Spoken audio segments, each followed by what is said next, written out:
From the Land Grant University in Urbana-Champaign, Illinois, this is the closing market report. It is the 25th day of September, 2025. I'm Extension's Todd Gleason. Coming up, we'll talk about the commodity markets with Matt Bennett. He's at agmarket.net. We'll look forward to next Tuesday's grain stocks report and what he thinks it might mean for the marketplace and the beginning stocks for the 2025-26 or marketing year that you're harvesting for right now. And then we'll turn our attention to next year's fertilizer prices, or the prices of fertilizer that you'll be paying for this fall and next spring as it's related to corn. We do that for nitrogen, potash, and potassium with Gary Schnitkey, agricultural economist here on the Urbana-Champaign campus of the U of I. Gary, along with Nick Paulson and Henrique Monaco, hosted a webinar this morning on that same topic. I was there, so we'll go through some of the things that they covered, and of course you can always find more about it online in the FarmDoc website at farmdocdaily.illinois.edu. But no worries, we'll cover a lot of it for you this afternoon during this Thursday edition of the Closing Market Report that comes to you from Illinois Public Media. It is public radio for the farming world, online on demand at willag.org. That's WILLAG.org. Todd Gleason services are made available to WILL by University of Illinois Extension. December corn for the day at 4.25 3/4, a penny and a half higher. The March at 4.42 1/4, up 1 1/4, and May futures up a penny at 4.51 1/4. November beans 10.12 1/4, up 3 1/4. January up 2 3/4 at 10.31 1/4. Matt Bennett from agmarket.net now joins us to take a look at the marketplace. Hi, Matt. Thanks for being with us. How's your week been in the field, and how much have you gotten done? You know, it's been one of those deals where we had some beans we could cut. We had some corn that we could get into, but then the corn ended up being a little wetter than what we wanted it to do. So we've hopped around. I mean, we haven't done a ton of acres this week, to be honest. I mean, we did finally found out we can still get rain around our farm. We had old 3/10 on Sunday night, and then there 2 nights ago on Tuesday night, we had another half inch to 7/10. So that kind of slowed things down a little bit as well. But we're actually harvesting some pickings of corn here this afternoon, and I assume we'll be back in beans tomorrow. When was the corn planted, and how's it yielding? You know, the corn that I'm in today was actually planted in mid-May. This particular farm, the landlord did not want to apply fungicide, so it's pretty dry. I mean, it's running 16 to 18.5%. Yield's hanging in there pretty good for no fungicide, but again, with no rain, I guess you got to be fairly impressed with it doing what it's doing. So it's probably just a little under APH, but it's a pretty darn good yield. Tell me about the marketplace as you see it this week. Well, there's no doubt that last week, whenever we had, President Trump was going to talk with Xi about hopefully soybeans. They didn't talk about soybeans, talked about TikTok. It was disappointing to the trade. Sunday night, we find out Argentina's dropping their export tax, and so quite frankly, we just didn't have anything in the way of good news over the last few days until this morning. We find that they're going to drop that export tax. Well, there's been a lot of cargoes of beans sold since then. I think it's very interesting out of Argentina, considering that typically their calling card has got a lot more to do with soybean meal than what it does soybeans, just shipping them direct. So, the marketplace has just kind of been in the doldrums. You got harvest going on. Clearly, there's going to be some harvest pressure with harvest underway, but we're not seeing a lot of downside pressure on corn. It's still kind of hanging in there, whereas soybeans over the last 10 days really haven't done too good. Argentina taking the export tax off and then putting it back on, and in between those two things, China buying, I think, 20 cargoes, if I remember correctly. Yeah, so a fairly large number. I suppose that gets them deeper into the export season. Will there be any U.S. soybeans shipped this fall, do you suppose, to China? Well, that's the million-dollar question, Todd. I mean, we're all certainly hoping that something happens. I mean, clearly they're talking that, President Trump's going to meet again with Xi at the end of October, early November. But, I mean, this is our prime time for shipping soybeans. This is when we usually really make hay in the soybean market or soybean export program. And, obviously a lot of these guys are experiencing in Minnesota. Oh, you rolled out of my hearing just for a moment. I'll remind folks while I'm waiting for you to come back that they can visit our website at willag.org, willag.org. I think you're back now. So pick up where you were with your thought there as it's related to soybeans, particularly in the Dakotas. Yeah, I mean, some of those areas, those guys are having a hard time even catching a bid. And so, there's just no market off the PNW right now. Clearly, we don't have much market, down the river here on the Mississippi, and it's pretty frustrating. River levels are low, not to mention we don't have an export program. So it's just been a real challenge. And you've got to think with these interior folks not having to bid against the river like they usually do, that you're going to see basis levels continue to stay pretty poor, quite frankly. And so, if you hold on to these beans, you throw them in the bin. I think there's better days ahead. Certainly, cash bids on farther out look a lot better than they do today. But at the same time, if you are going to throw them in the bin, doing so without any sort of risk protection, I'm not sure I would recommend that. And for corn? Yeah, I mean, as far as corn goes, I kind of like corn ownership, in all honesty, out farther. If a person has to go to the elevator, we're indicating maybe the better way to go about it is just go ahead and sell it, keep some ownership through a call spread situation or just simply a call. We know whether you're talking corn or beans that commercial storage is awfully expensive given the fact we don't have any meat on the bone to begin with. So, if you can put it in the bin at home, I do think there will be some better days. I'm probably going to handle it kind of like the elevator, at least on some of those bushels, and lock in some of the carry that we see. Now, last thing I'll say on corn, Todd, is that I would expect carry would be a lot better if this really is a 185 plus crop. Carry's been decent, but it certainly isn't anything close to full carry. And you would expect that if we really had a 186, 187 crop. A quick word on grain stocks next week. Anything we should be watching for? A little uncomfortable with that report, to be honest with you, Todd. I mean, when you look at Minnesota, the Dakotas, there's a lot of corn. It felt like that cash market was pretty heavy. I'm not totally sure that we won't find a few extra bushels there. And when I say a few, it wouldn't shock me at all if we don't end up somewhere between 1.4 and 1.45. So, maybe you could even add 100 million bushels to corn. If that's the case, certainly won't be friendly, but I do think that a lower yield there in October is getting more likely all the time. Stay safe in the combine cab, and thank you. Oh, absolutely. Thanks for having me. That's Matt Bennett. He is with agmarket.net. Just one agricultural news item for the day, this one related to the livestock sector. Comments from Ag Secretary Brooke Rollins caught the attention of cattle producers around the country. Arlen Suderman, Chief Commodities Analyst for StoneX, said it seemed to imply there was some financial assistance coming for them. Well, and it came out in a statement from the USDA about the New World screwworm in Mexico. But within that, Secretary of Agriculture made a statement that we can expect this week, a statement from the Trump administration on how to rebuild the American cattle supply. Now, it didn't specify what that is. Everybody is speculating about what it means. Does it mean that President Trump is going to open up federal grasslands for grazing? Does he provide direct payments to cow-calf producers like what he has done, has a history of doing with crop producers? Does he plan some type of tax incentive program to hold back heifers rather than take the high prices they can get now? Suderman offers this advice for cattle producers. Prepare for the unexpected, just like we're talking about in the soybean market. We know that the supply of protein in this country is going to remain tight because any incentive program in order to get producers to hold back heifers, rebuild the breeding herd, further tightens the supply. There was some speculation that it might be a removal of the 50% tariff on Brazil beef, and that is possible. That could actually increase the supply of beef available. The odds of that happening aren't great. I should say that relations between the U.S. and Brazil have actually become more tense here over the last 24 hours. So I think the odds of that may be going down right now. But of course, with this administration, which likes to keep people guessing, anything is possible. Again, that was Arlen Suderman with StoneX. You can hear more from Arlen in our Commodity Week program.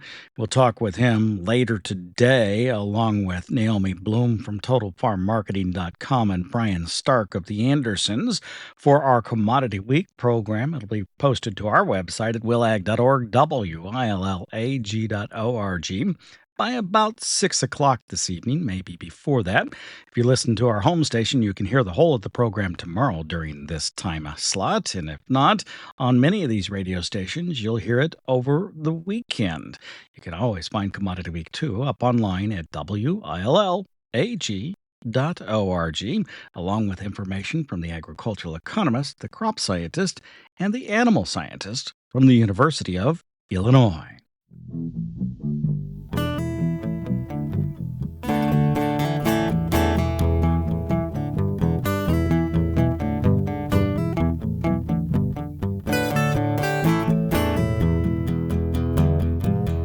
I'm University of Illinois Extension's Todd Gleason. We're now joined by Gary Schnitkey, agricultural economist at the U of I. Hi, Gary. It's been a while. Thanks for being with me today. Thanks for having me, Todd. Yes, it has been. I want to talk a little bit about fertilizer prices as we go into the fall and the kinds of things that producers should be considering going forward.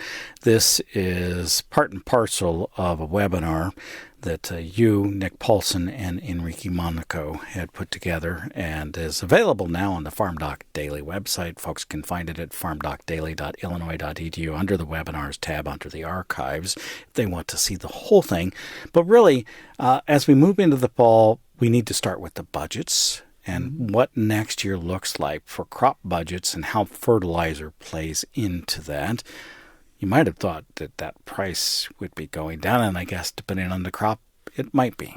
Yeah, no, looking at crop budgets for 2026 is where we're at. We're building in higher fertilizer cost for corn, and that's being led by both anhydrous ammonia or nitrogen and DAP. DAP, if we're looking at prices right now, are higher for those than they were at this year at last time. So we built in a projection that is higher. Soybean costs are a little bit lower, primarily because of surprisingly potash isn't higher. And the tariff situation, even though we rely heavily on Canada, we seem to have an exemption now, so that's going to flow okay, I suppose. Any case, higher cost for corn is going to make corn relatively less profitable than soybeans or impact that relationship. So we'll see where farmers make their decisions as far as profitability. But right now we're predicting soybeans to be more profitable than corn. So again, that's been the case for a while, and you're beginning to think, well, we do a lot of 50-50 corn soybeans in the state. Maybe we're going to have to shade more to soybeans, but that it doesn't look the best either if we consider that China hasn't bought any of our soybeans. So we'll see where all that goes. I do have a quick question relatively related to what we talked about at the webinar this morning, but it is on crop rotation. For some time, particularly in southern Illinois, you have said the most profitable crop rotation is corn, wheat, soybeans. Is that still the case? Yes, it is. That's with the double crop. You have to make the caveat there that double crop soybeans is associated with wheat. We see more soybeans in southern Illinois, and that just given the yields where we're at does make soybeans are more profitable than corn in southern Illinois. And actually, soybeans are more profitable than corn in central Illinois. And again, we see a lot of 50-50 here. We'll see where that goes. And it's even in northern Illinois where we see more heavily corn rotations, it's still soybeans is the one.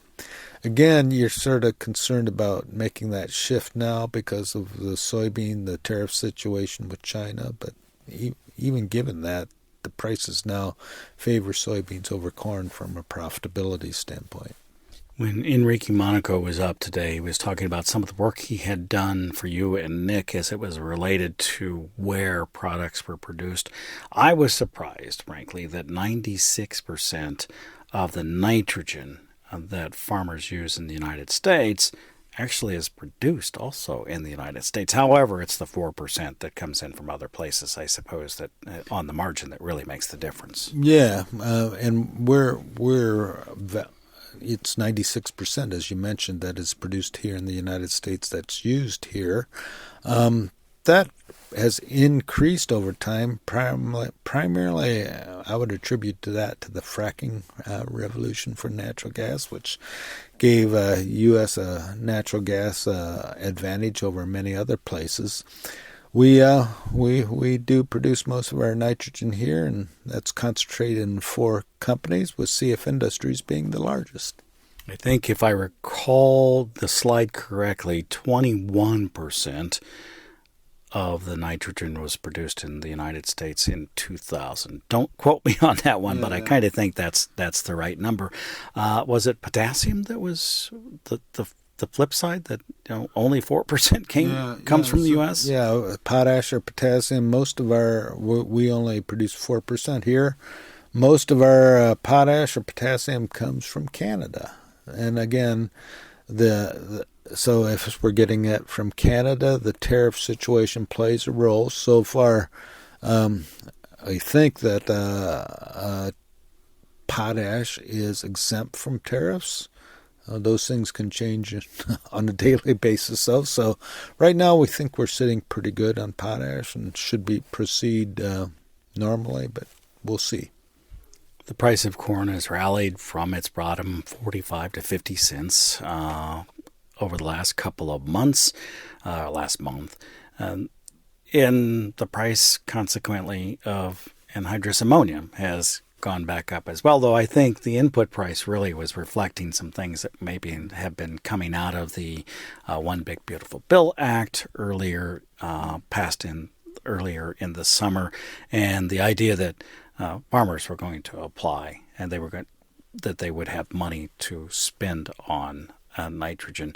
The question is, how do they calculate the economics of that to make it really work? Yeah, so as we're looking at corn, again, we're probably going to see soybeans being more profitable than corn. If you're going to plant corn, the best recommendation an economist can give is stay within the MRTN. And then with that, you might want to think about some risk management there, but I'm not sure we're all that concerned about price increases going into the spring, but those things could happen. So we're looking at $790 according to the Illinois Production Cost Report for average price of anhydrous ammonia in Illinois, and that's up there. So we hear some farmers getting it for $730, $740 for fall application. Any case, that those are high numbers given a $4.20 projected corn price. How does profitability on the farm look this year compared to last year and looking forward to next year? So we are projecting about the same amount of profitability this year as we did for 2024. The 2024 profitability, we included ECAP payments on 2024 profitability. ECAP was based on what was produced in 2024, or what your decisions were in 2024, so we attributed that to 2024, even though you've gotten the payment in 2025. And that's a big payment, probably, for many producers. And that, I assume, made a big difference in what that crop budget looked like and what the profitability finished up looking like. So it was $35 per acre, averaged over 42 for corn and 33, I think, for soybeans, roughly in that ballpark. But $35 is a big number. So and our return for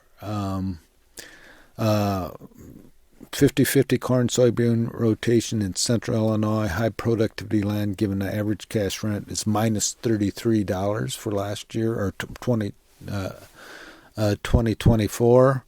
And we're projecting roughly the same thing for 2025. but we're putting in $60 of ARC PLC payments, which won't be received until next year. So if you look at the ARC PLC program that's associated with the 2025 crop, it was made better or had larger payments with the passage of the One Big Beautiful Bill. That One Big Beautiful Bill in our projections increased payments from roughly $30 to $60. So those $60 won't be received till next year. But that kept that return for cash rent farmland sort of in the same ballpark as 2024. And if we look at our projections for 2026, it's the same number, minus $30-ish on cash rent farmland. Then how much do you put in for government subsidies for that year? So we're putting a slightly less than the $60 for 2025. We're putting in $50 for 2026. So, and again, that would be received in October 2027. We were using corn prices of $4.20 for corn and $10.20 for soybeans.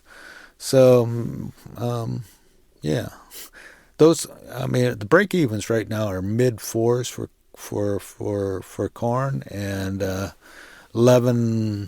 mid 11s for soybeans. So, and given normal yields, so that's the situation we're at. If we don't get government programs, we don't have a break even on cash rent farmland. Thank you very much. You're welcome, Todd. Gary Schnitkey is an agricultural economist at the University of Illinois. If you'd like to watch the webinar that Nick Paulson, and Enrique Monaco held on Thursday, you can do that on the website at willag.org. You can do that on the website at farmdocdaily.illinois.edu, or it might be easier just to go to YouTube, youtube.com/@farmdoc.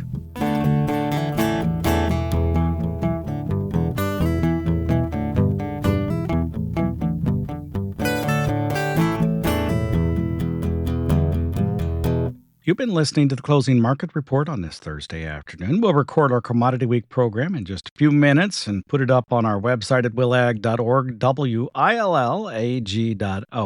by about 6 o'clock this evening. Our panelists this week will include Naomi Bloom of TotalFarmMarketing.com, from StoneX, Arlen Suderman, and we should be joined by Brian Stark at the Andersons as well. It's all our Commodity Week program. You can hear it in its entirety tomorrow here on our home station, over the weekend on many of these radio stations, and up online after 6 o'clock this evening at willag.org. Have a great, safe harvest afternoon. I'm University of Illinois Extension's Todd Gleason.